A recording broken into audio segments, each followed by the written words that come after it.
આ સ્ત્રીને કોઈ ઓળખતું હોય તો સાવલી પોલીસનો સંપર્ક કરો. વડોદરા જિલ્લાના સાવલી તાલુકાના મુવાલ ગામની સીમમાં 1.5 મહિના પહેલા મળેલા અજાણી મહિલાના કંકાલ કેસમાં હવે ચોંકાવનારો ખુલાસો સામે આવ્યો છે. પ્રેમ સંબંધમાં 30 વર્ષના યુવકે 50 વર્ષની મહિલાની હત્યા કરી મૃતદેહ નીલગીરીના ખેતરમાં ફેંકી દીધું હોવાનું પોલીસ તપાસમાં બહાર આવ્યું છે. સમગ્ર ઘટનાએ સાવલી પંથકમાં ભારે ચકચાર મચાવી દીધી છે. શું છે સમગ્ર મામલો, આવો વિગતે વાત કરીએ આ અહેવાલમાં. નમસ્કાર, હું ચિરાગ વર્ષાબેન, આપ જોઈ રહ્યા છો સ્વમાન.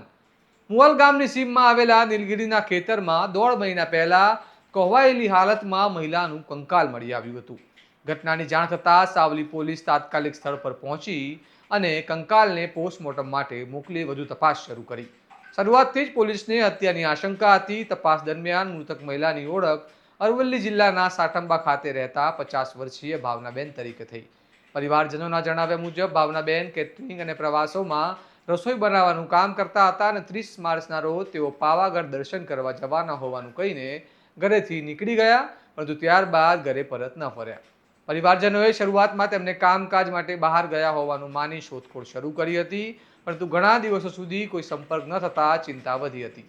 આખરે સોશિયલ મીડિયામાં વાયરલ થયેલા આ સ્ત્રીને કોઈ ઓળખતું હોય તો સાવલી પોલીસનો સંપર્ક કરો એવા ફોટા પરથી પરિવારજનો સાવલી પોલીસ સુધી પહોંચ્યા અને પોલીસે મૃતદેહ પાસે મળેલા કપડાં, ચંપલ, બંગડી અને અન્ય વસ્તુઓના આધારે પરિવાર પાસે ઓળખ કરાવી હતી.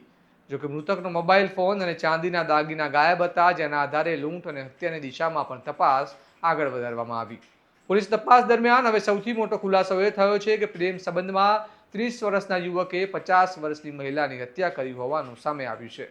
પોલીસે એક આરોપીની અટકાયત કરી તેની સઘન પૂછપરછ શરૂ કરી છે અને પૂછપરછમાં હત્યાનું રહસ્ય બહાર આવતા સમગ્ર વિસ્તારમાં ચકચાર મચી ગઈ છે. પ્રેમ સંબંધ, વિશ્વાસ અને પછી ક્રૂર હત્યા, સમગ્ર ઘટનાએ લોકોમાં અનેક સવાલો ઊભા કર્યા છે અને હાલ સાવલી પોલીસ સમગ્ર મામલે વધુ તપાસ કરી રહી છે અને હત્યા પાછળ અન્ય કોઈ કારણ અથવા અન્ય લોકોની સંડોવણી છે કે નહીં તે દિશામાં પણ તપાસ તેજ કરવામાં આવી છે. આ મામલે તમારું શું માનવું છે અમને કમેન્ટમાં લખો અને આ પ્રકારના અહેવાલો માટે તમારા સ્વમાનને લાઇક, શેર અને સબસ્ક્રાઇબ કરવાનું ભૂલતા નહીં. નમસ્કાર.